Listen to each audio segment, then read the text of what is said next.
Yes, good morning everyone. Revision lecture को continue करते हैं और आज अभी जो हम टॉपिक पढ़ने जा रहे हैं that is risk analysis in capital budgeting. एक डिस्क्लेमर देना चाहता हूँ कि ये ये चैप्टर बच्चा तभी रिवाइज करेगा जब वो कैपिटल बजटिंग पढ़ चुका है। इसका कोई लेना देना नहीं है उतना कैपिटल बजटिंग से। रिस्क एनालिसिस है, ऐसा नहीं कि कैपिटल बजटिंग आपने पढ़ा नहीं है तो ये कर नहीं सकते प्रैक्टिकली, बट इसको अच्छे से समझने के लिए आपको कैपिटल बजटिंग वाली लेक्चर देखनी चाहिए। उसके बाद यहाँ पे आओगे तो आपको और बढ़िया से समझ में आएगा, क्योंकि यहाँ पे मैं रेफरेंस दूंगा उन सब चीज़ों का। यहाँ पे कुछ टर्म्स यूज होते हैं जो कैपिटल बजटिंग में आपने सीखा है, ठीक। तो इसीलिए थोड़ा सा कैपिटल बजटिंग का पहले लेक्चर देख लेना, फिर रिस्क एनालिसिस वाली पोर्शन आप करना, ठीक है। रिवीजन लेक्चर देखो, एफएम में अगर हम प्रैक्टिकल की बात करें तो आई थिंक अब सिर्फ दो चीज रह रहा है जो कि रिलेवेंट नहीं है। पहले कि वर्किंग कैपिटल में सर एक इन्वेंट्री मैनेजमेंट भी है, जिसमें ईओक्यू का बस छोटा सा फॉर्मूला है, क्वेश्चन है। तो अगर कॉस्टिंग में आपने इतने डिटेल में ईओक्यू का क्वेश्चन किया है तो यहाँ तो करने की जरूरत ही नहीं है, क्योंकि इसमें नहीं भी आता है इन्वेंट्री से। यही रीजन है, छोटा सा बस ईओक्यू का फॉर्मूला है, वो तो आपको पता ही है। दूसरा वर्किंग कैपिटल में ही क्रेडिटर मैनेजमेंट है। क्रेडिटर मैनेजमेंट से थ्योरी क्वेश्चन आता है कभी कभार, तो वो तो हम थ्योरी क्वेश्चन देख ही लेंगे जब थ्योरी लेक्चर डालेंगे, पर प्रैक्टिकली उतना रिलेवेंट नहीं है। इसके बाद ये जो चैप्टर हो जाएगा तब कॉस्टिंग की थ्योरी करेंगे, उसके बाद एफएम की थ्योरी करेंगे, फिर आएंगे इको पे। क्योंकि मैं चाहता हूँ, देखो कुछ बच्चों ने मुझसे पूछा भी था कि सर आप कॉस्टिंग की इम्पोर्टेंट क्वेश्चन की थ्योरी आप करवा दो, कि थ्योरी के जो भी इम्पोर्टेंट क्वेश्चन है वो। और उस समय काफ़ी ज़्यादा मेरे गले में प्रॉब्लम थी, मैं उतना बोल ही नहीं पाता था, तो मैं कॉस्टिंग की थ्योरी लेक्चर में तो कंटिन्यू, जैसे हमें सॉल्यूशन तो कुछ करने नहीं है, सिर्फ पढ़ना है, तो इसलिए वहाँ पे थोड़ी सी प्रॉब्लम आ जाती। और वैसे भी मेरा अप्रोच है कि प्रैक्टिकल कराने के बाद ही मैं एक बार सबका थ्योरी, क्योंकि देखो जब भी मैंने चैप्टर पढ़ाया है आपको सब चैप्टर में बोला है ये प्रैक्टिकल के लिए इम्पोर्टेंट है, ये थ्योरी के लिए इम्पोर्टेंट है। और फिर वापस से वैसे ही हम देखेंगे कि कौन कौन सी चैप्टर्स में कौन कौन सी थ्योरी क्वेश्चन बनते हैं, आए हुए हैं। मतलब जो जो टॉपिक मैं कवर करूंगा सब कभी ना कभी पास्ट में आया है, जो नहीं जो नहीं आया है वो आएगा, क्योंकि आपके अटेम्प्ट में, आपका अटेम्प्ट तो ज़्यादा पुराना है नहीं, 6 अटेम्प्ट हुए हैं, पर पुराने जो आईपीसी वाले बच्चे हैं उनके लिए भी सेम ही चीज़ इम्पोर्टेंट है, ठीक। क्योंकि उनमें तो आया हुआ है, उनका अटेम्प्ट तो बहुत पुराना है, तो उनमें सारे वो क्वेश्चन कवर्ड हो चुके हैं किसी ना किसी अटेम्प्ट में, ठीक है। ये जो लेक्चर है risk analysis in capital budgeting, ये सिर्फ इंटर सॉरी इंटर वालों बच्चों के लिए है। क्यों? क्योंकि आईपीसी में ये चैप्टर नहीं है। चल पढ़े, चैप्टर को कंटिन्यू करें। छोटा चैप्टर है, स्वीट चैप्टर है। देखो कैपिटल बजटिंग में सॉरी कैपिटल बजटिंग में किसी प्रोजेक्ट को आप इवेल्युएट करते थे तो कैसे करते थे। यहाँ पे मान लो एक प्रोजेक्ट है ए,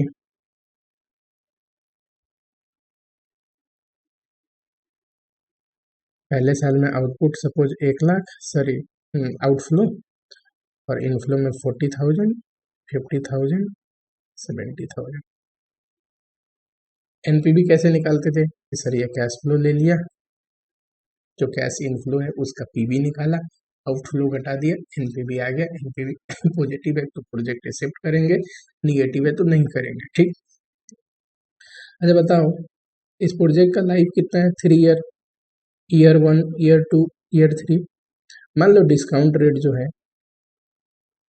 डिस्काउंट रेट क्या होता है? Discount rate sir weighted average cost of capital, KC, वो दिया है 10%, ठीक है। तो आप आराम से निकाल सकते हो एनपीवी पर। कैपिटल बजटिंग तो बस इतना सिखाता है, कुछ एजम्पशन है कैपिटल बजटिंग में, पर क्या एजम्पशन है कि ईयर 1, ईयर 2, ईयर 3 में इतना कैश फ्लो आएगा। ये एजम्पशन लेके चल रहे हो ना, फोरकास्ट किए हो और अब मान के चल रहे हो इतना आएगा, तभी तो प्रोजेक्ट को इवेल्युएट कर रहे हो। अगर नहीं आया ये कैश फ्लो तो वहाँ पे रिक्स है ना, ये रिक्स एनालिसिस देखेंगे। सेकेंड, डिस्काउंट रेट जो आप यूज कर रहे हो, डिस्काउंट रेट 10%। ये पता है किस चीज का डिस्काउंट रेट है? प्रोजेक्ट तो अभी फाइनेंस ही नहीं हुआ है, प्रोजेक्ट में तो अभी पैसा डालने वाले हो। ये है प्रेजेंट में जो हमारी कंपनी की फाइनेंस हो रखे हैं, कंपनी में जो कॉस्ट है डेट का, इक्विटी का, उसको ध्यान देके हमने निकाला है। तो ये प्रोजेक्ट में तो तभी यूज कर सकते हैं ना जब प्रोजेक्ट भी फाइनेंस होगा, तो सेमी कॉस्ट पे सेमी रेशियो में प्रोजेक्ट फाइनेंस करो, यानी कि बिजनेस रिस्क और फाइनेंशियल रिस्क आपकी कंपनी का और ये नया प्रोजेक्ट है इसका सेम होना चाहिए, तभी आप ये यूज कर सकते हो। ठीक, वैसे ही लाइफ देख लो, लाइफ 3 ईयर है हमारे केस में। अगर लाइफ 3 ईयर ना हो के 2 ईयर हो गया, तो 2 ईयर ना हो के 4 ईयर हो गया, तो इन पॉसिबिलिटीज की वजह से वो एनपीवी जो आपने निकाला था ना एजम्पशन मान के कि ये सब दिया हुआ है और ये फिक्स है, चेंज नहीं हो रहा है, तो एनपीवी में चेंजेस आएंगे।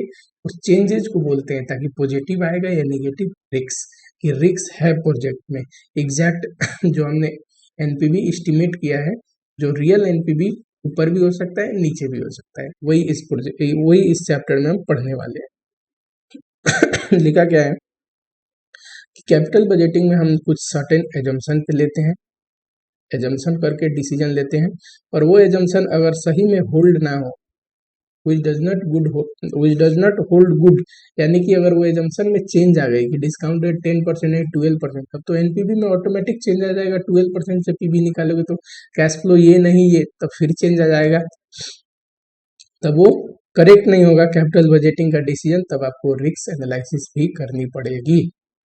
ठीक है। एजम्पशन में देखो हमने क्या एजम्पशन दिया था, एक तो डिस्काउंट रेट कि नॉन है, कांस्टेंट है, जो कि हम फॉर्म का डिस्काउंट रेट यूज कर रहे थे, वो तभी यूज कर सकते हैं जब business risk financial risk same हो। दूसरा, कैश फ्लो और लाइफ ऑफ प्रोजेक्ट पता है हमें, कांस्टेंट है, ये मान के चलते थे। क्वेश्चन में दिया नहीं होता था आपको कैश फ्लो ये लाइफ ये, और वो नहीं भी तो हो सकता है, चेंज भी तो हो सकता है कैश फ्लो में।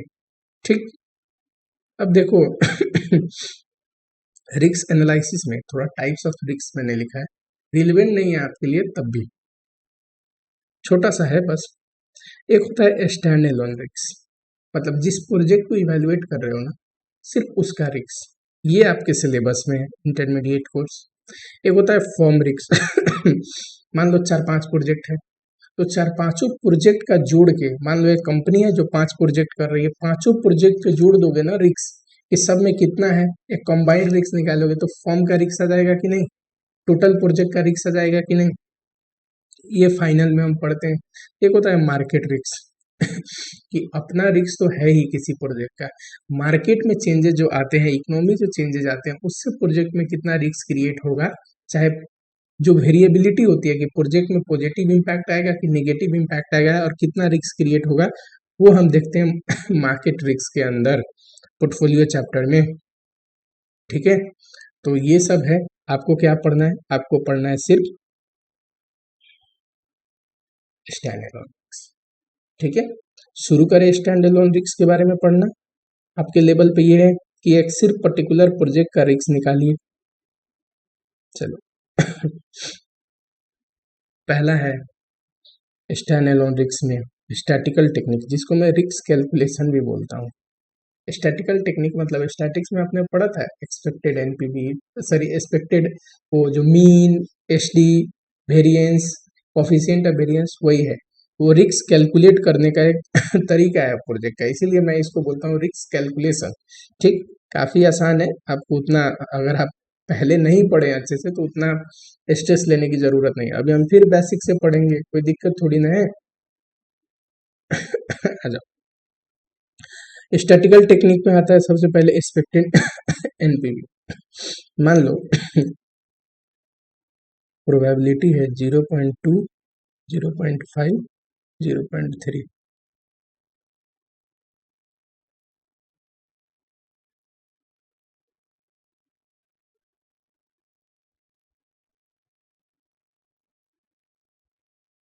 मैं क्या कहता हूँ कि हम बैठ के सोच रहे हैं कि एनपीवी सॉरी एनपीवी ये भी हो सकता है, ये भी हो सकता है और ये भी हो सकता है। प्रोबेबिलिटी ये है कि एनपीवी 10,000 आए, उसका 0.2% यानी कि 20% चांसेज है। एनपीबी 20,000 आए उसका 50% चार्ज है, एनपीबी 30,000 आए उसका 30% चार्ज है। अब मैं बोल रहा हूँ एक्सपेक्टेड एनपीबी निकालो, यानी कि मीन निकालो, ऑन एन एवरेज एनपीबी निकालो। तो वो मैंने क्या लिखा है, पी एक्स। अगर एनपीबी को आप एक्स मान लो तो P x summation of P x, P into x, P x का मतलब ये पी इंटू एक्स और उसका सम। तो एक पी एक्स का कॉलम बना लो यहाँ पे,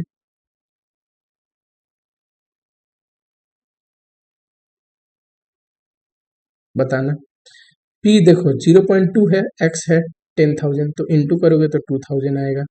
वैसे ही ये इंटू करोगे तो 10,000 आएगा। पी एक्स दोनों कॉलम को इंटू करना है। ये 30,000 है एक्स, और पी कितना है 0.3, 9,000 आएगा। तो पी एक्स आ गया, इसको सम कर दो, टोटल निकाल दो, 11,21,000। ये क्या है ये है expected NPV, expected NPV simple. आपको क्वेश्चन में एनपीवी भी दिया होगा, पी एक्स प्रोबेबिलिटी भी दिया होगा, पी इंटू एक्स कर दोगे एक्सपेक्टेड एनपीवी आ जाएगा। एक होता है वेरिएंस, ये कैसे निकला है एक्स माइनस एक्स बार का ही मतलब होता है एक्सपेक्टेड एनपीवी का होल स्क्वायर, और उसमें प्रोबेबिलिटी इंटू कर दो और लास्ट में उसका सम निकाल दो। सम के लिए तो हम जोड़ देंगे, कोई दिक्कत नहीं। क्या करना है सर, एक्स माइनस एक्स बार का होल स्क्वायर और उसमें प्रोबेबिलिटी इंटू। पहला देखो, ये है एक्स, ये कॉलम एक्स बार, ये रहा 21,000। तो एक्स माइनस एक्स बार पहले के लिए 10,000 एक्स है, एक्स बार 21,000, 11,000 आया, उसका whole square into is equal to करोगे तो स्क्वायर हो जाएगा, और उसमें इंटू करना है प्रोबेबिलिटी इंटू 0.2, तो ये आया।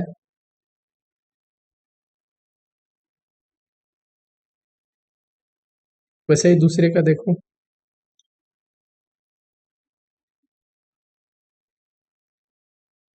X minus x bar 20,000 minus 21,000 into is equal two into 0.5। Third का देखो, एक्स कितना है 30,000, एक्स बार कितना है 21,000, 9,000 आया, इसका स्क्वायर कर दो, इंटू इज इक्वल टू करोगे तो स्क्वायर हो जाएगा इंटू कर दो प्रोबेबिलिटी 0.3।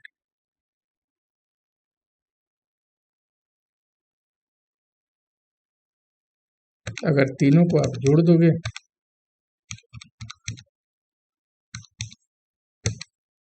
ये जो आ गया ना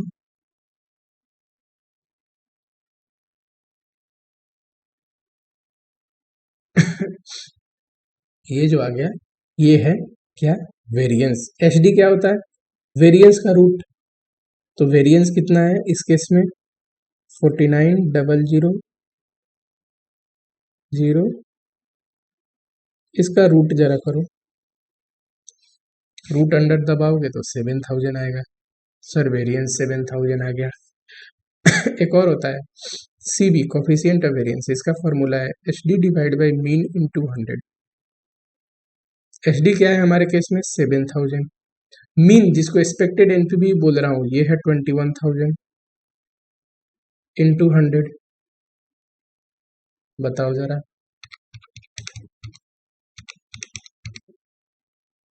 33.33%।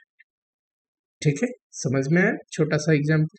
दूसरा देखो, सेम प्रोबेबिलिटी दिया है, एनपीवी दिया है, एनपीवी को एक्स मानते हैं, प्रोबेबिलिटी को पी, तो पी इंटू एक्स इंटू कर दो, और ये क्या है सर एक्स माइनस एक्स बार का होल स्क्वायर इंटू पी। पहले केस में कैसे निकला होगा सर, एक्स कितना है पहले केस में -120, माइनस एक्स बार कितना है सर -149, इसका whole square into probability, probability कितना है सर 0.3। जरा करना, ये दोनों को जोड़ोगे तो -269 आएगा, स्क्वायर कर दो और इंटू कर दो 0.3, तो ये आ जाएगा इतना। ठीक है, और ये क्या है सर वेरिएंस, इसका रूट कर दोगे तो एच डी, और ये सी बी क्या है एच डी, जो कि ये रहा, डिवाइड बाई मीन जिसको मैं एक्सपेक्टेड एनपीवी बोलता हूँ पी एक्स इंटू 100। समझ में आया पहला तो खत्म हो गया। तीन टॉपिक में पढ़ना है, रिस्क कैलकुलेशन, दूसरा कन्वेंशनल टेक्निक, तीसरा अदर टेक्निक, पहला टेक्निक खत्म हो गया स्टैटिकल टेक्निक। ठीक है, क्वेश्चन दिखाता हूँ आपको। एक मैंने नोट्स लिखा है, जरा उसको देख लो पहले। नोट्स में क्या है, रिस्क कैलकुलेशन का मतलब होता है ना एनपीवी की वेरिएबिलिटी निकालना, कि एनपीवी में क्या चेंजेस आ रहा है, यानी कि एनपीवी का मीन होता है एक्सपेक्टेड एनपीवी, है ना, और उसको निकाल के जो एचडी या वेरिएंस निकाल रहे हो उसको बोलते हैं risk in a project. So this technique involve calculation of expected NPV, HD, variance.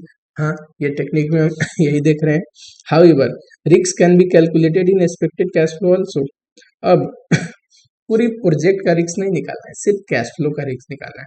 तो कैश फ्लो और प्रोबेबिलिटी दिया होना चाहिए। कैश फ्लो को हम क्या मान लेंगे, एक्स, और प्रोबेबिलिटी तो है ही, पी एक्स निकाल लेंगे। अगले कॉलम में एक्स माइनस एक्स बार का होल स्क्वायर इंटू पी, है ना, वो जो सम आएगा वो वेरिएंस है, उसका रूट करोगे एच डी। मान लो कोफिशिएंट ऑफ वेरिएंस पूछ रहा है तो H D divide by mean into 100, mean मतलब वो एक्स बार। ठीक है, चलो। तो सिर्फ कैश फ्लो का पूछे तो हम कैश फ्लो का निकाल देंगे, प्रोजेक्ट का पूछे तो एनपीवी देना जरूरी है। क्वेश्चन देखते हैं कोई पास्ट का।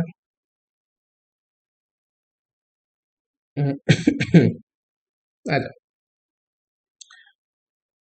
ए limited is considering two mutually exclusive project. Mutually exclusive का मतलब दोनों में से कोई एक सिलेक्ट होगा। कैपिटल बजटिंग में बताया था ना, म्यूचुअली एक्सक्लूसिव मतलब एक सिलेक्ट होगा एक रिजेक्ट होगा। नेट कैश फ्लो दिया है और प्रोबेबिलिटी भी दिया है।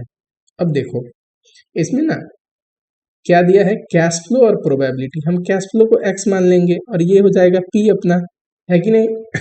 अब रिस्क आपको कैश फ्लो का भीतर का पूछेगा, एनपीवी देता तो प्रोजेक्ट का रिस्क आता, कैश फ्लो दिया तो कैश फ्लो के भीतर का रिस्क आएगा। पूछा क्या है, एक्सपेक्टेड कैश फ्लो बताइए, variance H D, coefficient of variance of each project.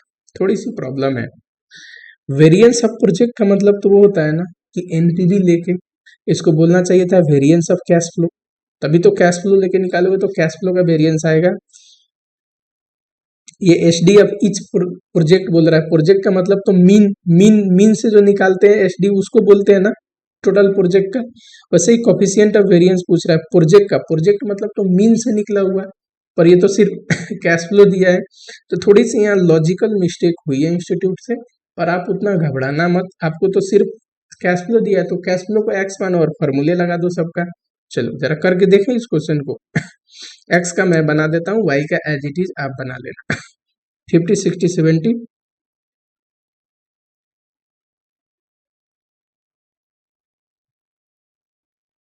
आ जाओ। सॉल्यूशन यहाँ पे लिखोगे कैश फ्लो, जिसको मैं एक्स बोल रहा हूँ सर, 50,000, 60,000, 70,000, प्रोबेबिलिटी जिसको मैं पी बोल रहा हूँ। प्रॉपर एग्जाम में स्केल और पेंसिल से कॉलम को बनाने के बाद अच्छे से प्रेजेंट करके करना है, ठीक। क्योंकि मैं तो एग्जाम दे नहीं रहा हूँ, पर आप तो एग्जाम दोगे यहाँ। ऐसे हो सके तो यहाँ हेडिंग भी लिख देना सॉल्यूशन के बाद, कैलकुलेशन ऑफ एक्सपेक्टेड, या फिर लंबा हो जाएगा क्योंकि 3 4 चीज पूछा है ना, तो ये हेडिंग मत लिखना और टेबल बनाना प्रॉपर प्रेजेंटेशन से।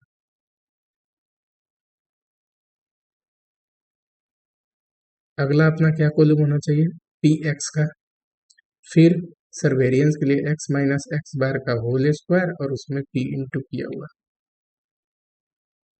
पी एक्स बताओ, 5 इंटू ये 15 आएगा, ये 18 आएगा, ये 28 आएगा, टोटल कितना आएगा,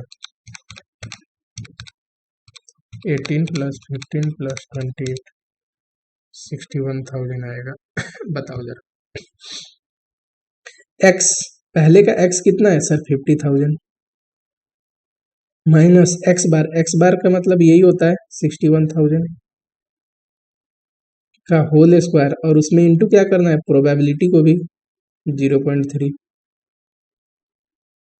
ऐसे निकालना है, ठीक।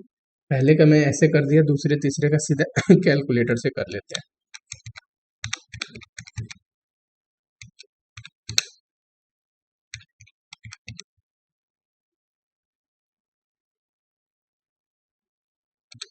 एक्स माइनस एक्स बार का होल स्क्वायर इंटू 0.3 36,300 000। दूसरा 60,000 एक्स है माइनस 61,000 एक्स बार का होल स्क्वायर इंटू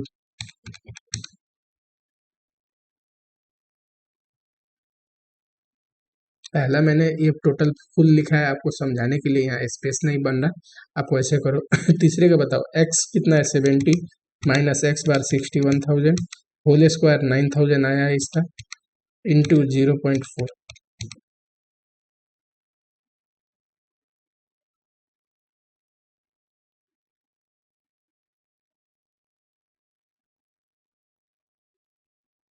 जरा बताओ।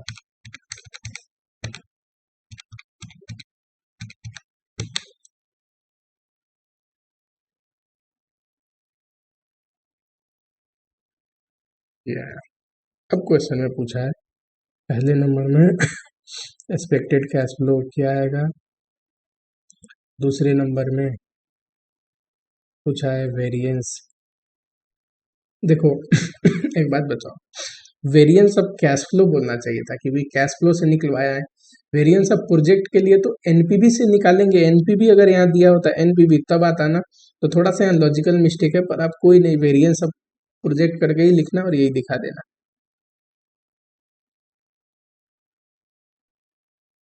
हम्म।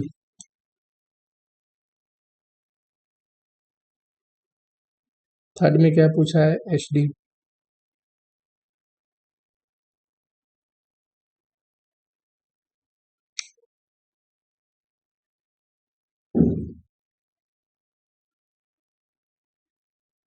चौथे में क्या पूछा है, कोफिशिएंट ऑफ वेरिएंस कैसे निकलता है।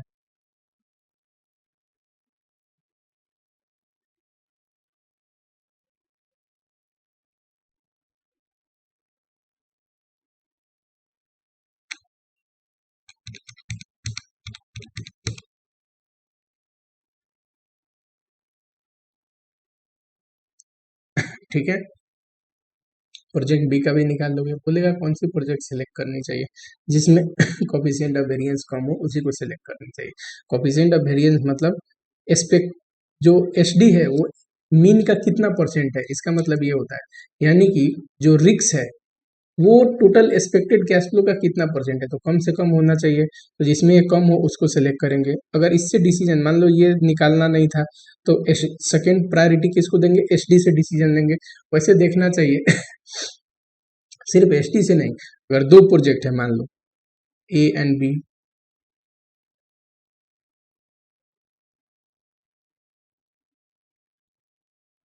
एक्सपेक्टेड एनपीवी 10,000 12,000 एचडी, किसको सिलेक्ट करना चाहिए। एनपीवी तो इसका ज्यादा है और रिक्स भी इसका कम है, तो किसको सिलेक्ट करना चाहिए, इसको सिलेक्ट करना चाहिए, है कि नहीं। वैसे ऐसा होता नहीं, जिसका एनपीवी ज्यादा हो उसमें रिक्स भी ज्यादा आता है, जनरली मैक्सिमम केसेस में वो देखेंगे कि बंदा को डिसीजन कैसे लेना है, रिक्स को ध्यान देके, अगर रिक्स एवर्स है कि कम से कम रिक्स वाला प्रोजेक्ट लेना चाहता है, जिसमें एचडी है वो क्या बोलते हैं एचडी जिसमें कम है वो ले लेंगे, है कि नहीं। और नॉर्मल पूछे तो कोफिशिएंट ऑफ वेरिएंस जिसमें कम हो उसके बेसिस पे आप डिसीजन लेते। चलो हो गया ये, वाई का भी सेम निकाल लोगे और उसके बाद डिसीजन दे दोगे। उसके बाद जरा आते हैं सेकेंड पे, दैट इज कन्वेंशनल टेक्निक। पहला है coefficient equivalent certainty equivalent coefficient. देखो एक चीज समझो पढ़ने से पहले, जो प्रोजेक्ट में कैश फ्लो आते हैं ना, 50,000 60,000 80,000, और यहाँ पे एक डिस्काउंट रेट होता है। अगर एक चीज तो मैं कैपिटल बजटिंग में भी आपको बोला था कि नॉमिनल कैश फ्लो हो तो नॉमिनल रेट से उसको पीबी करते हैं, रियल कैश फ्लो हो तो रियल रेट से पीबी करते हैं, ठीक। एक और चीज आज से आपको ध्यान रखना है, अगर ये रिस्क एडजस्टेड कैश फ्लो हो, इसमें रिस्क एडजस्ट हो चुके हैं, तो रिस्क एडजस्टेड डिस्काउंट रेट लेना है कि इसमें भी डिस्काउंट रेट में भी रिस्क एडजस्ट हो चुके हैं। अगर ये सर्टेन कैश फ्लो कि रिस्क एडजस्ट मतलब रिस्क निकालने के बाद जो सर्टेन कैश फ्लो होता है कि कोई रिस्क नहीं है, तो डिस्काउंट रेट में भी से भी रिस्क प्रीमियम हटाने पड़ेंगे, यानी कि रिस्क की वजह से कितना डिस्काउंट रेट बढ़ा हुआ है उतना घटाना पड़ेगा। यानी कि सर्टेन कैश फ्लो को, सर्टेन कैश फ्लो ये रिस्क नहीं है, risk free rate of return से पीवी करते हैं। अगर कैश फ्लो और रेट अगर सर्टेन है कैश फ्लो यानी कि रिस्क नहीं है उसमें, तो किससे कौन सा रेट लेंगे, risk free rate of return. तब डिस्काउंट रेट भी रिस्क फ्री लेंगे जिसमें रिस्क ना हो। अगर ये रिस्क एडजस्टेड हो कि रिस्क है अभी कैश फ्लो में, तो डिस्काउंट रेट भी रिस्क एडजस्टेड लेते हैं।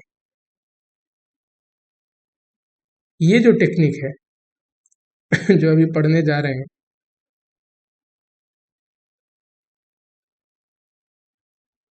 यहाँ पे सर्टेनिटी इक्विवेलेंट कोफिशिएंट, आपको एक कोफिशिएंट दिया होगा, ठीक। क्या होता है ये सर्टेनिटी इक्विवेलेंट कोफिशिएंट, ये प्रोजेक्ट को देख के बताया होगा कि ये प्रोजेक्ट में कितना मतलब अगर रिस्क हटा दिया जाए तो कैसा कैश फ्लो आएगा। तो जाहिर सी बात है अगर कैश फ्लो में से रिस्क हटा दोगे तब तो वो सर्टेन कैश फ्लो हो जाएगा, श्योर कैश फ्लो, रिस्क अब रही नहीं उसमें, तो उसका पीवी किससे करना है आपको, आरएफ से, risk free rate of return से, ठीक। आओ जरा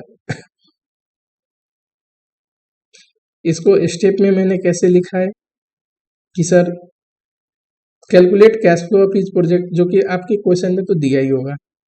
यूज ये जो कॉफिशिएंट है certainty equivalent coefficient to convert cash flow into certain cash flow.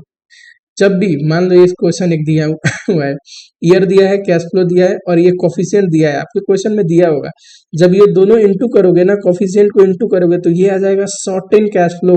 Certain cash flow कि इसमें कोई रिस्क नहीं है इस कैश फ्लो में, तो इसकी पीबी भी किससे करोगे, आरएफ से, risk free rate of return से। आपके क्वेश्चन में risk free rate of return दिया रहेगा, बाई चांस ना दे तो कैसे निकालते हैं, तो ना दे तो ऐसे निकालते हैं। एक फॉर्मूला याद रखो,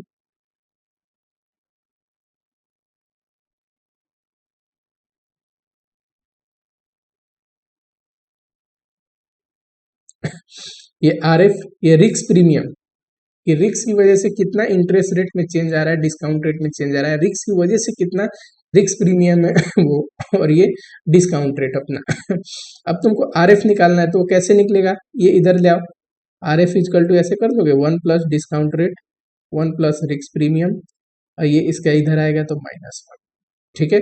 एग्जाम्पल के तौर पे जरा देखो, आपके क्वेश्चन में आरएफ दिया रहेगा, हमेशा आपको निकालनी नहीं पड़ेगी, पर बाई चांस निकालना पड़ा तो ये हमेशा याद रखना, ठीक है। ये क्या है के, तो सर ये है आर का वैल्यू, ये आरपी का वैल्यू, हमें निकालना है ना आरएफ, क्योंकि हमें तो सर्टेन कैश फ्लो को आरएफ से पीवी करना है, तो RF is equal to 1 plus R, ये 16 है तो 1.16 हो जाएगा, डिवाइड बाई 1 प्लस आरपी 9 है तो 1.09 हो जाएगा, -1, जरा करके बताओ 1.16 डिवाइड बाई 1.09 -1, इंटू में 100 कर दो कि परसेंटेज में कन्वर्ट हो जाए, 6.42%, यही मैंने लिया हुआ है यहाँ पे। तो आर एफ दिया होगा, नहीं दिया होगा तो आप निकालोगे, निकालने का फॉर्मूला क्या है ये। और जो सर्टेन कैश फ्लो है कैसे निकलता है, कैश फ्लो को सर्टेनिटी कोफिशिएंट जो है, कैश फ्लो इक्विवेलेंट जो जो कैश फ्लो इक्विवेलेंट कोफिशिएंट है जो आपके क्वेश्चन में दिया ही होगा, उससे इंटू करके, ठीक, दोनों को इंटू करोगे, कैश फ्लो को कोफिशिएंट से इंटू करोगे सर्टेनिटी कोफिशिएंट से, तो ऑटोमेटिकली सर्टेन कैश फ्लो आ जाएगा, और पीवी किससे करना है, आरएफ से करना है रिस्क फ्री से। क्यों, क्योंकि कैश फ्लो में रिस्क नहीं है तो डिस्काउंट रेट में भी रिस्क नहीं होना चाहिए, कैश फ्लो में रिस्क होता है तो डिस्काउंट रेट में भी रिस्क लेके देखते हैं। अब जरा एक क्वेश्चन करते हैं आपको समझ में आएगा बुक का क्वेश्चन कोई,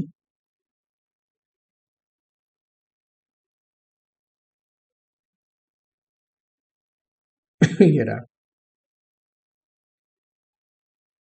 कैश फ्लो दिया है, हाँ जी सर। सर्टेनिटी इक्विवेलेंट कोफिशिएंट दिया है, दोनों को इनटू कर देंगे तो क्या आ जाएगा, सर्टेन कैश फ्लो आ जाएगा।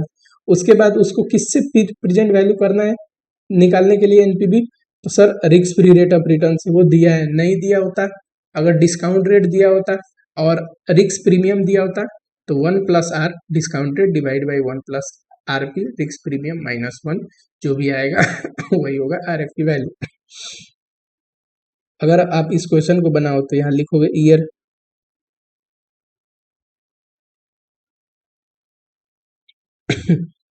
कैश फ्लो,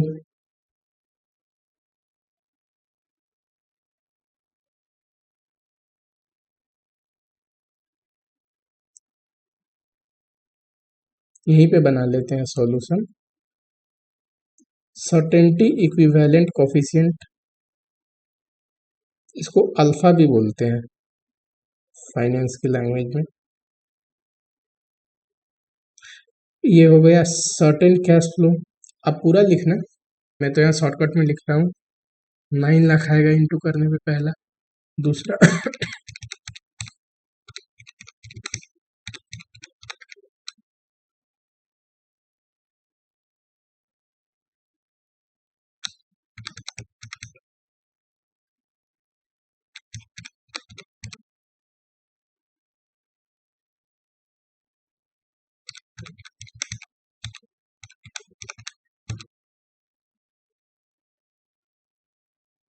ठीक है।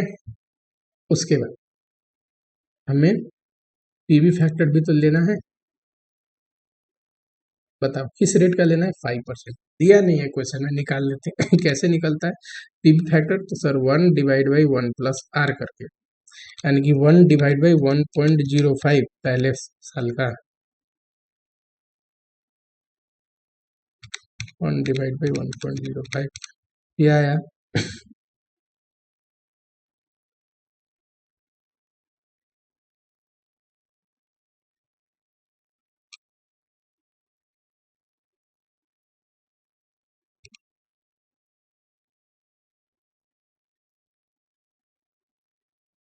4 डिजिट लेंगे कि 3 डिजिट, 3 डिजिट, कई बार आपके मन में ये कंफ्यूजन आता होगा, है ना इंस्टीट्यूट आईपीसी लेवल पे 3 डिजिट ही लेके करता है, इवन फाइनल लेवल पे भी जब देता है 3 डिजिट लेके देता है। 4 डिजिट से ज्यादा अप्रोप्रिएट आंसर आते हैं, जितना ज्यादा डिजिट लोगे उतना ही ज्यादा एक्यूरेट आंसर आएगा, पर 4 डिजिट लेना नहीं चाहिए, बड़ा हो जाएगा, आप 3 डिजिट लेके बनाना, ठीक है। पीबी निकाल दो, ये आ गया, जो आएगा वो क्या आएगा, पीवी ऑफ इनफ्लो, इसमें से लेस कर दोगे आउटफ्लो, एनपीवी निकालना है ना, 45 लाख, तो ये आ जाएगा एनपीवी,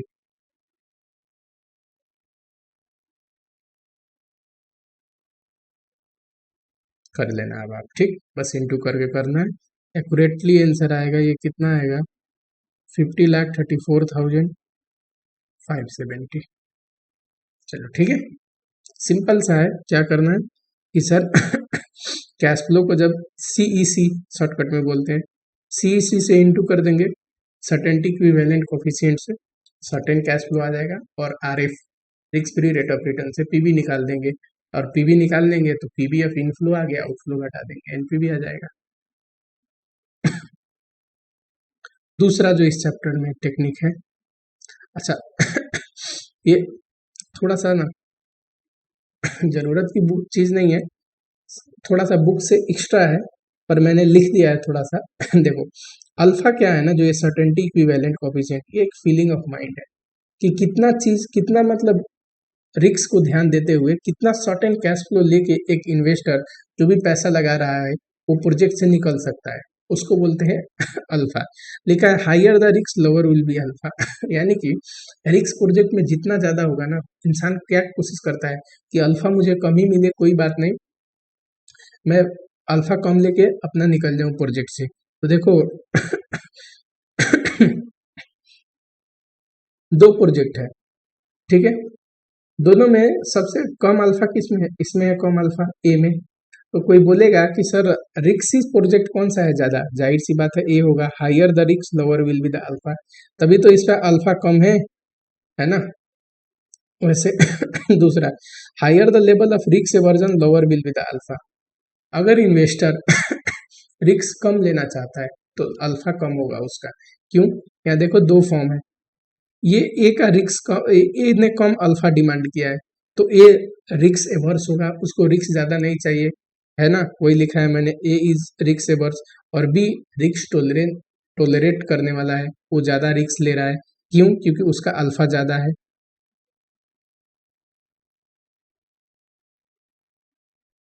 चलो, ये उतना ध्यान देने की जरूरत नहीं थी, इंटरप्रिटेशन था उसका। अगला है आर ए डी आर, ये अच्छा है। देखो मैंने अभी पढ़ाया है कि सर सर्टेन कैश फ्लो को आर एफ से पीवी करना है, और ये जो रिक्स एडजस्टेड कैश फ्लो है, यानी कि नॉर्मल जो आपके क्वेश्चन में कैश फ्लो दिया होता है, उसको किससे करते हैं? रिक्स एडजस्टेड रेट से, जिसको डिस्काउंट रेट भी मैं बोल रहा हूँ। नॉर्मल कैश फ्लो दिया है तो डिस्काउंट रेट से करते हैं। डिस्काउंट रेट कैसे निकलता है अगर ना दिया हो तो? रिक्स फ्री रेट में रिक्स प्रीमियम जोड़ दो। वैसे आप इस फॉर्मूले से देखोगे तो कैसे निकलेगा? डिस्काउंट रेट मतलब ये आर है ना, कैसे निकलेगा? 1 + RF 1 + रिक्स प्रीमियम इंटू -1, ऐसे निकलना चाहिए, है ना। पर इंस्टीट्यूट मल्टीप्लीकेशन वाले को ना लेके सिंपली जोड़ देता है जहां भी सॉल्यूशन है।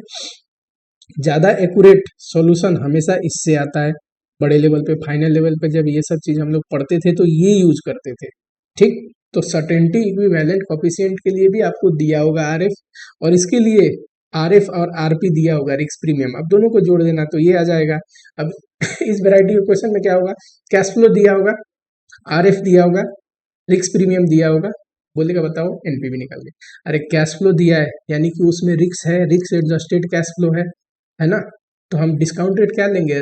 आर रिक्स फ्री नहीं, उसमें रिक्स प्रीमियम जोड़ के नॉर्मल डिस्काउंट रेट, रिक्स एडजस्टेड डिस्काउंट रेट, इसलिए तो इसका नाम भी है रिक्स adjusted discount rate, RADR।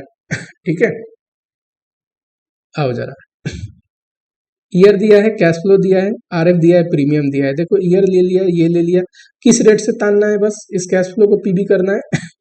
RF से नहीं सर, ये जो कैश फ्लो है ना, ये रिक्स एडजस्टेड कैश फ्लो है, इसमें रिक्स है, तो डिस्काउंट रेट क्या होना चाहिए? रिक्स प्रीमियम को जोड़ के, तो दोनों को जोड़ देगा तो कितना? 18% आ जाएगा, एनपीवी निकाल दो।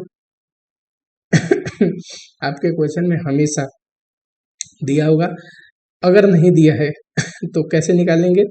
आरएफ प्लस रिक्स प्रीमियम जोड़ के, जैसे अभी मैंने किया, ऐसे ही इसी वेराइटी पे क्वेश्चन आएगा आपको। कई बार केसी दिया होता है, आरएफ नहीं, कई बार फॉर्म का जो कॉस्ट ऑफ कैपिटल है वो दिया है, तो वहां पे डिफरेंशियल रिक्स प्रीमियम जोड़ना होता है, ये भी क्वेश्चन में दिया होगा आपके, तभी तो आप जोड़ के निकालोगे RADR, क्योंकि ये जो पीबी करना है तो रिक्स एडजस्टेड डिस्काउंट रेट से करना है ना। और ये मेरे हिसाब से इस लेवल तक तो जानी नहीं चाहिए, एडिशनल नॉलेज के लिए मैंने दे दिया है आपको। सिंपली ये या फिर पहला या फिर दूसरे मेथड से RADR निकलवाएगा, ठीक। जरा एक क्वेश्चन देखते हैं इस पे, सिंपल क्वेश्चन है। कैश फ्लो को अब पहले सर्टेन कैश फ्लो कर देना था, उसमें सर्टेनिटी इक्विवेलेंट कोफिशिएंट में कोफिशिएंट दिया था सर्टेन कैश फ्लो, तो आरएफ से पीबी निकालते थे।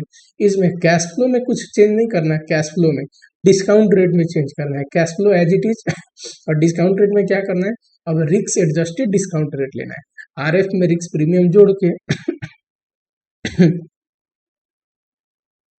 एक इंटरप्राइज है जो इन्वेस्ट कर रहा है इतना एक प्रोजेक्ट में, ठीक है, ये रिक्स फ्री रेट ऑफ रिटर्न, ये रिक्स प्रीमियम, तो बताओ RADR क्या हो जाएगा? सर 7% + 7% 14%।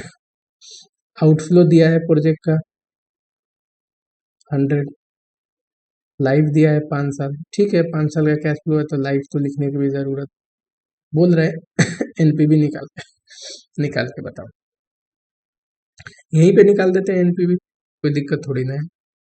एनपीवी में आप ईयर तो लिखते ही हो, कैश फ्लो भी लिखोगे, पीवी फैक्टर लिखोगे थर्ड कॉलम में, चौथे में पीवी निकाल दोगे। अच्छा बताओ, 14% है हमारा RADR, है ना। 14% का पीवी फैक्टर दिया नहीं है, हम निकाल लेते हैं 1/1.14। एक बार इक्वल टू करोगे तो पहले साल का आएगा, दूसरी बार इक्वल टू करोगे तो सेकेंड ईयर का आएगा,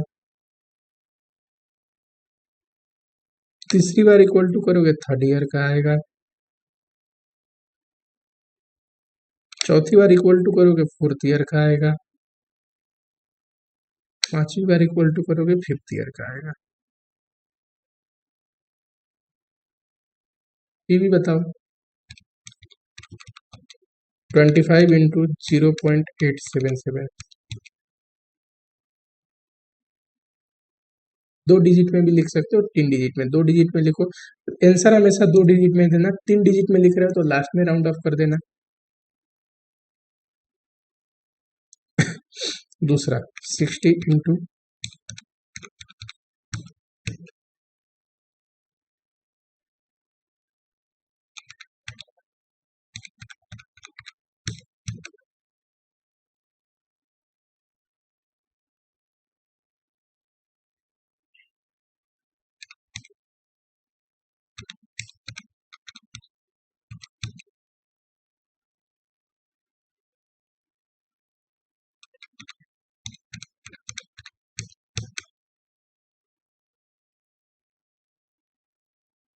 जरा ये पीवी और फीड फ्लो बताओगे जोड़ के कितना आया।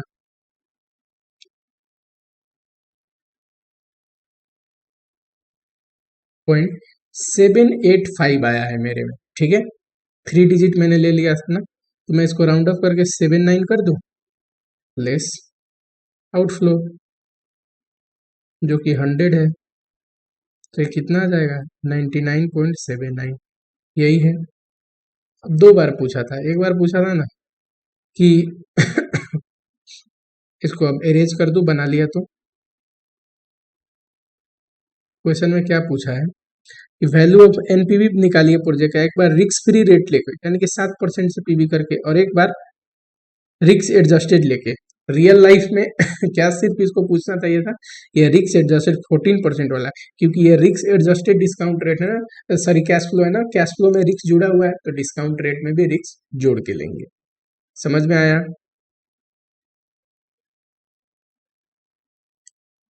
तीसरा जो टेक्निक है मैक्सिमम रिस्क प्रोफाइल, ये सिंपल है, ये मैंने पढ़ा चुका है, मैंने पढ़ा दिया है आपको। मैक्सिमम रिस्क प्रोफाइल में होता क्या है, फॉर्म का एक टॉलरेंस लेवल होता है कि इतना रिस्क हुआ तो मैं एक्सेप्ट करूंगा, उससे ज्यादा हुआ तो नहीं करूंगा। रिस्क निकाल लेते हैं, कैसे निकालते हैं, शुरू में निकाल तो रहे थे OSD variance, coefficient of variance, ठीक, और देख लेते हैं अपने रिस्क से कम आया प्रोजेक्ट तो लेंगे वरना नहीं लेंगे। जैसे एग्जाम्पल के तौर पे देखो, प्रोबेबिलिटी दिया है, एनपीवी दिया है, पीएक्स करोगे, वेरिएंस निकाल लोगे, एसडी निकाल लोगे, सीबी निकाल लोगे। क्वेश्चन में बोला है कि management are willing to tolerate coefficient of variance 90%, यानी कि कोफिशिएंट ऑफ वेरिएंस 90% या उससे कम आएगा तो मैनेजमेंट प्रोजेक्ट को ले लेगा। कितना आया हमारे केस में 100, तो प्रोजेक्ट नहीं लेंगे। और ये निकालना मैंने तो सिखा ही रखा है आपको, ठीक है। इसीलिए क्वेश्चन में ये बस वो उसी का एक्सटेंडेड वर्जन है डिसीजन मेकिंग, कि बोल देगा अगर एच डी इससे कम या फिर कोफिशिएंट ऑफ वेरिएंस इतने तक होगा तब भी लेंगे, देख लेंगे हमारे केस में कितना आया है, ठीक है। चलो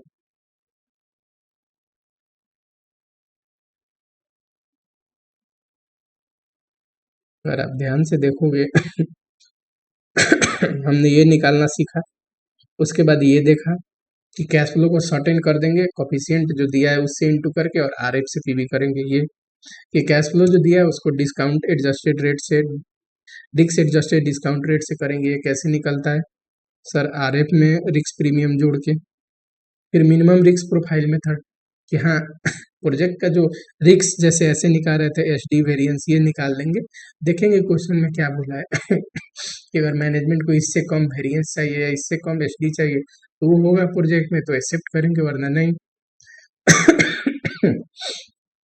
अब आता है लास्ट पोर्शन इस चैप्टर का जिसपे क्वेश्चन पूछा है sensitivity analysis and scenario analysis. Sensitivity analysis पहले देखते हैं, ठीक।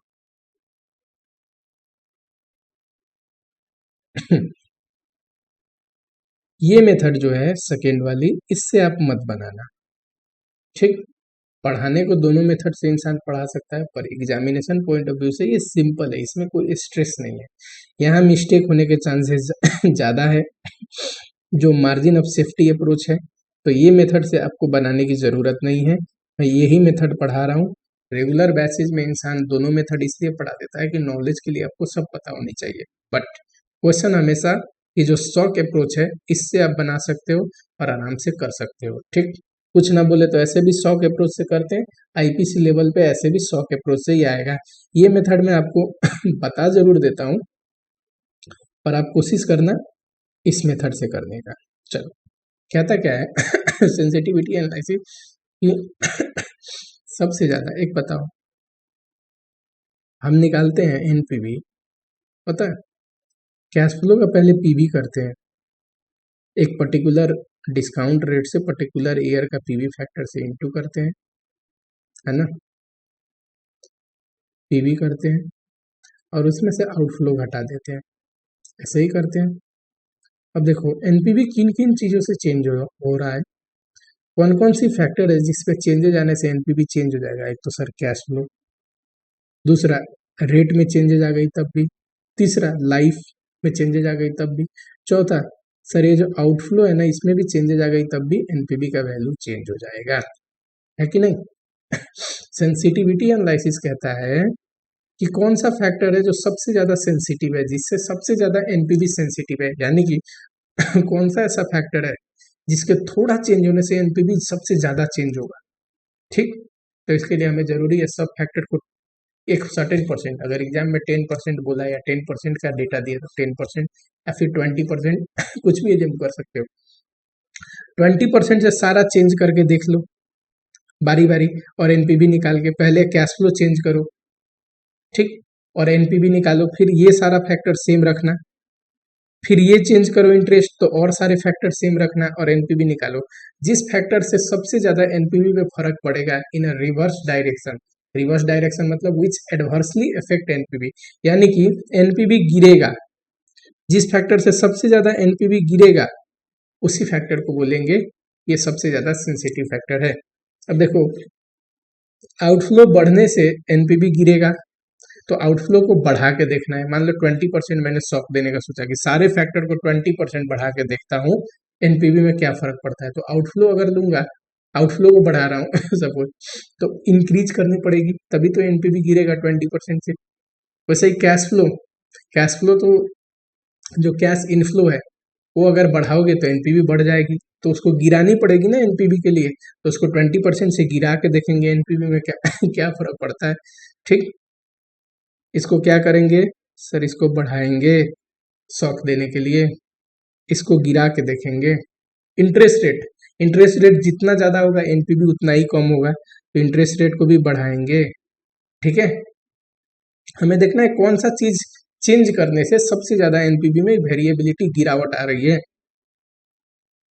और लाइफ, लाइफ अगर बढ़ाओगे तो एनपीवी बढ़ेगी, लाइफ घटा दो, क्योंकि कैश फ्लो जितने ज्यादा साल आएगा उतना ही एनपीवी ज्यादा आएगा ना, तो लाइफ को घटा के देखेंगे कि एनपीवी पे क्या चेंजेज आ रहे हैं ठीक है। जिससे सबसे ज्यादा एनपीवी चेंज हो उसी को बोलेंगे सेंसिटिव एलिमेंट या फिर सेंसिटिव फैक्टर, ठीक है।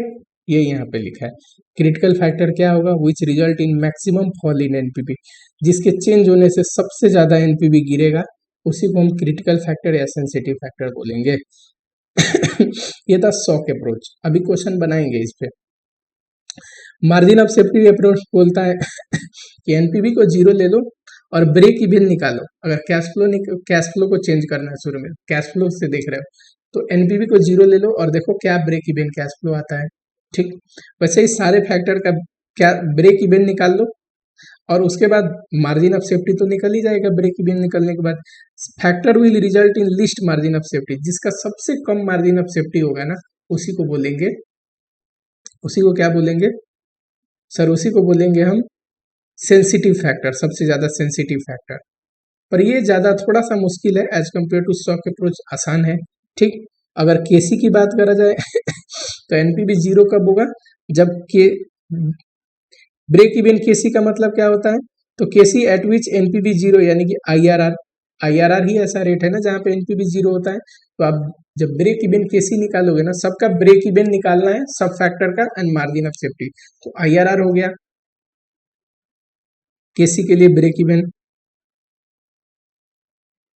ये approach margin of safety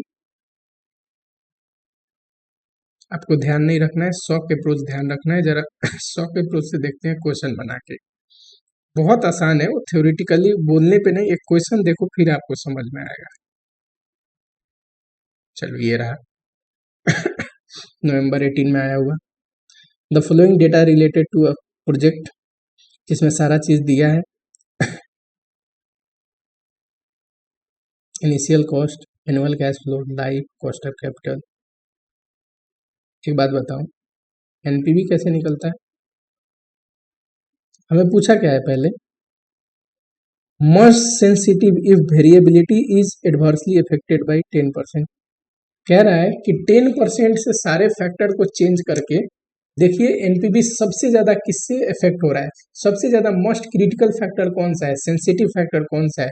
NPV पता है निकलता है, पीबी कर दो कैश फ्लो को एक पर्टिकुलर रेट और पर्टिकुलर साल का पीबी फैक्टर से, और आउटफ्लो घटा दो। चार ऐसे फैक्टर है ना जिसकी वजह से हम एनपीवी में चेंजेस आते हैं। एक सर आउटफ्लो, तो आउटफ्लो को भी 10% से चेंज करना है, बोल दिया, नहीं तो हम 10%, 20% कुछ भी ले सकते थे।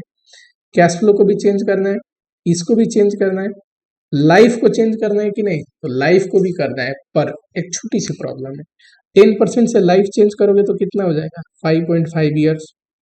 अब बताओ 5.5 ईयर्स का रेट निकालना एक तो मुश्किल है, और दूसरा जो दिया हुआ है पीवी फैक्टर उसमें 5 ईयर का दिया है, 5.5 का नहीं दिया है।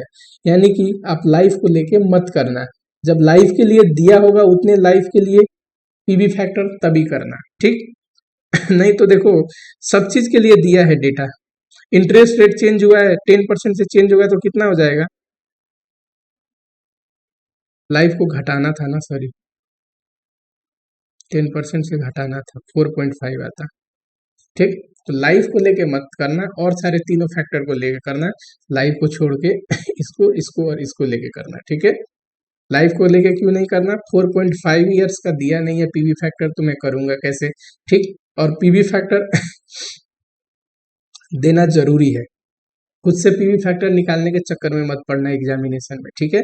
जो पीवी फैक्टर दिया है उसी को यूज करके बनाना है। अब बट जरा बताओ, पहले नॉर्मल एनपीवी निकाल लो, कैसे निकलेगा, कैश फ्लो का पीवी कर दो, 10 ईयर है ना, 5 ईयर है 10%, 5 ईयर 10% का ये रहा, करना जरा 60 लाख का,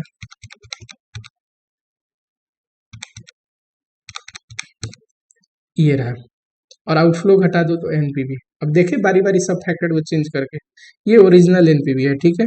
पहले हम ना किसको चेंज करते हैं, आउटफ्लो को, यहाँ पे आउटफ्लो को चेंज किया है, इनिशियल इन्वेस्टमेंट को। बताओ एनपीवी घटाने के लिए आउटफ्लो को क्या करना पड़ेगा, बढ़ाना पड़ेगा, इंक्रीज करना पड़ेगा। सर एनपीवी घटाने के लिए आउटफ्लो को क्या करना पड़ता है, बढ़ाना पड़ता है, ठीक। हमें यही देखना है ना कौन से फैक्टर से एनपीवी सबसे ज्यादा गिर रहा है कि नहीं। कितना बढ़ाना है, क्वेश्चन ने बोल दिया सब में 10% लेके, तो 10% से बढ़ाओगे 2 करोड़ है, तो 2 करोड़ 20 लाख हो जाएगा। फिर नया एनपीवी निकालो, कैसे निकलेगा, इनफ्लो तो उतना ही रहेगा ना, इनफ्लो तो उतना ही रहेगा, आउटफ्लो हो जाएगा 2 करोड़ 20 लाख, और एनपीवी इतना आया। अब बताओ 27 लाख से एनपीवी गिर के इतना आ गया, कितना गिरा, तो 27 lakh minus this divide by original NPV into 100%, 72.83%। Negative में नहीं भी लिखोगे तो चलेगा, हमें पता है ना कि हम यही निकाल रहे हैं। निगेटिव लिखने का मतलब ये था कि इतना से गिरा है एनपीवी, पर मत लिखना। कैश फ्लो, कैश फ्लो बढ़ता है तो एनपीवी बढ़ जाएगा, कैश फ्लो को कम करनी पड़ेगी तो एनपीवी गिरेगी, कम कर दो कितना से, तो 10% से चेंज करना है ना, कैश फ्लो को चेंज करो 10% से, 10% से घटाओगे 60 लाख का 10% घटा दोगे 6 लाख घट जाएगा 54,000। अब 54,000 का पीबी निकाल लो, आउटफ्लो घटा दो। अब देखो 1 फैक्टर एट अ टाइम, अब आउटफ्लो में यही लेना है 2 करोड़ ओरिजिनल, जो चीज को घटा, जो चीज को चेंज कर रहे हो ना सिर्फ उसी चीज को चेंज करना है, ठीक। ये आ गया।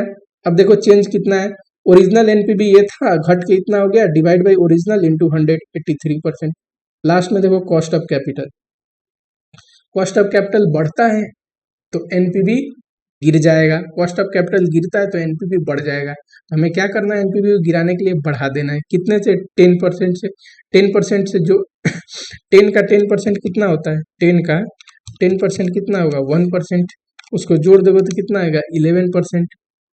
11% का पीवी फैक्टर दिया है, बिल्कुल दिया है। चलो अब बताओ, 60 लाख है अपना। अब ये देखो, इसमें तीसरे वाले केस में हम इसको बढ़ा रहे हैं ना, तो और सारा सेम लेना है। 60 लाख अपना था, इनटू पीवी फैक्टर अब 3.696, ये आ गया, माइनस कर दोगे आउटफ्लो 2 करोड़, ये आ जाएगा 21,76,000। कितना चेंज आया? तो ओरिजिनल एनपीवी ये घट के इतना हो गया, कितना आया ओरिजिनल के कंपेयर में चेंज? इतना। सबसे ज्यादा एनपीवी में गिरावट किस वजह से आया? एनुअल कैश फ्लो की वजह से 82%। तो यही है critical factor, most sensitive factor. ठीक है,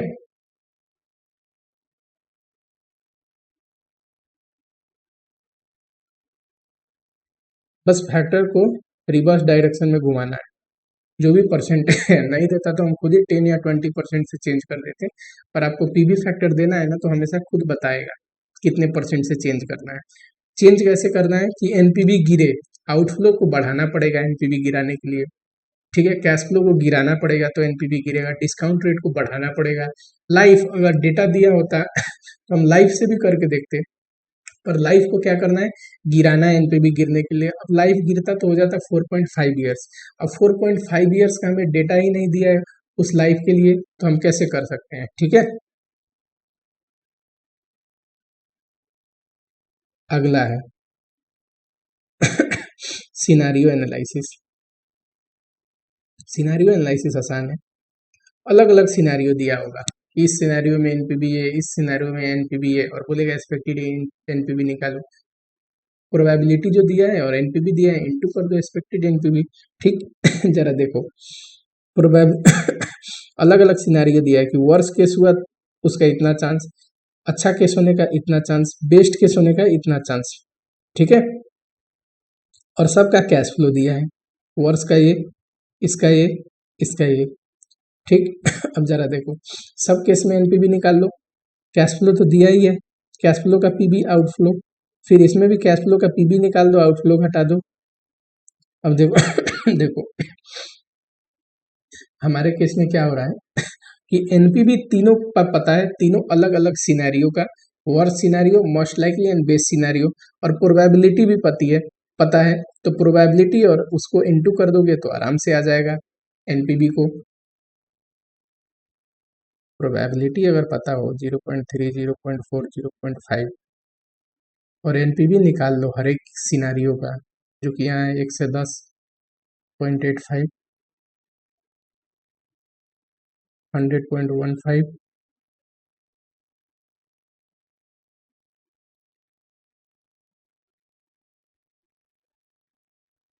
ठीक है। तो आप नहीं निकाल सकते एक्सपेक्टेड एनपीवी, पीएक्स कर दो। बस सिनेरियो एनालिसिस में अलग अलग सिनेरियो में देखते हैं कि इस सिनेरियो में ये हो सकता है, तो उस सिनेरियो का एनपीवी निकाल लो। इस सिनेरियो में ये हो सकता है, उसका एनपीवी निकाल लो। इस सिनेरियो में ये हो सकता है, इसका एनपीवी निकाल लो। और तीनों सिनेरियो का प्रोबेबिलिटी है, तो एनपीवी तीनों सिनेरियो का पता है, तीनों सिनेरियो का प्रोबेबिलिटी पता है, इनटू कर दो, पीएक्स होता है एक्सपेक्टेड एनपीवी, है कि नहीं? आओ यार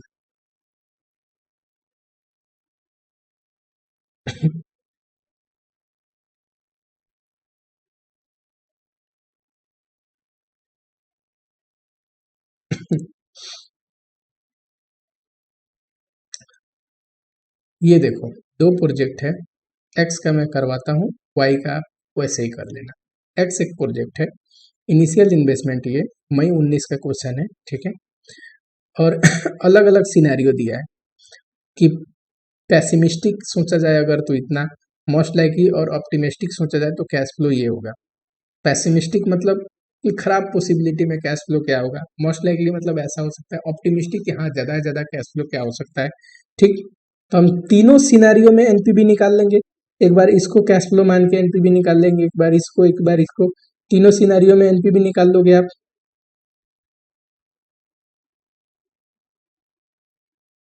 वाई को 2 सेकेंड भूल जाओ, एक्स का देखो। तीनों सिनारियो का एनपीवी निकाल लिया, कैसे? कैश फ्लो पता है, पीवी फैक्टर से इंटू करोगे तो पीवी, आउटफ्लो घटा दोगे तो आ जाएगा। तीनों सिनारियो का एनपीवी निकाल लिया। एक्स का सिनारियो क्या है? पैसिमिस्टिक, मोस्ट लाइकली, ऑप्टिमिस्टिक, ठीक है।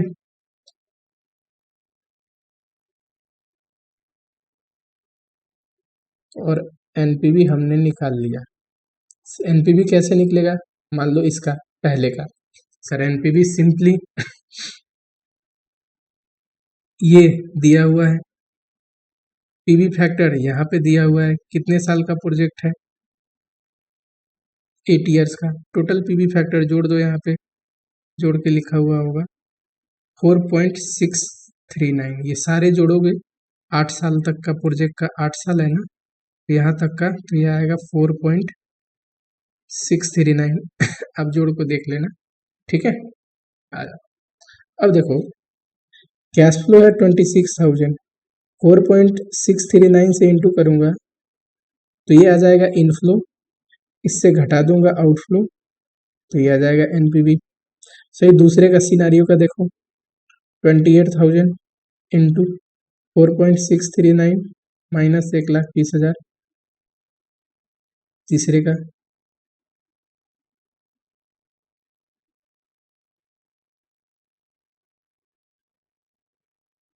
जरा बताना, पहले का।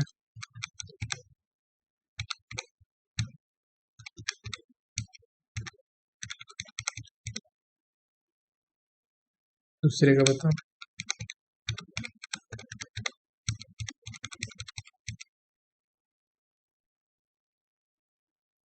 तीसरे का बताओ।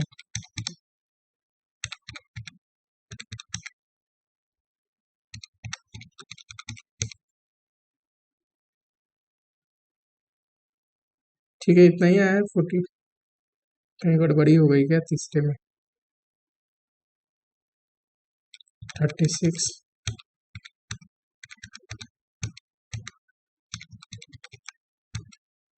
47, सॉरी,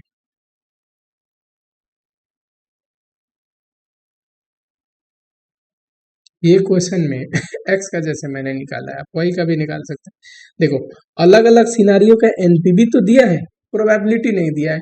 मान लो प्रोबेबिलिटी दिया, ये क्वेश्चन इतने पे ही खत्म हो जाएगा एक्स के लिए।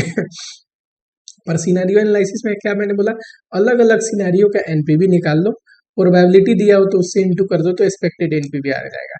अगर प्रोबेबिलिटी दिया होता तो इसको हम एक्स मान लेते हैं, स्मॉल एक्स।